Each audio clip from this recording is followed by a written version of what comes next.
নমস্কার, আপনাদের প্রত্যেককে ইংলিশ টিউশনে সুস্বাগতম। ব্লাইন্ড, BLIND, ব্লাইন্ড এই ইংরাজি শব্দটা বাংলা অর্থ হলো অন্ধ।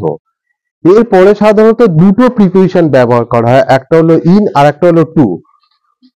দুটোই কিন্তু অন্ধ বোঝাতে এই অর্থে ব্যবহার করা হলো, দুটোর কিন্তু একটা ভিন্ন অর্থ রয়েছে। ব্লাইন্ড ইন এই অ্যাপ্রোপ্রিয়েট প্রিপোজিশনটার বাংলা অর্থ হলো অন্ধ, কিন্তু শারীরিক বা দৈহিক প্রতিবন্ধকতা বোঝাতে এটা ব্যবহার করা হয়। যেমন he is blind in one eye, সে এক চোখে কানা। কিন্তু ব্লাইন্ড টু এটা অন্ধ বোঝানো হলেও এটা কিন্তু কারোর নিজের বা অন্য কারোর প্রতি স্নেহ বশত তাদের দোষটা দেখতে পায় না এমন বোঝাতে এটা ব্যবহার করা হয়। হি is blind to his on fault, মানে সে তার নিজের দোষটা দেখতে পায় না। ধন্যবাদ।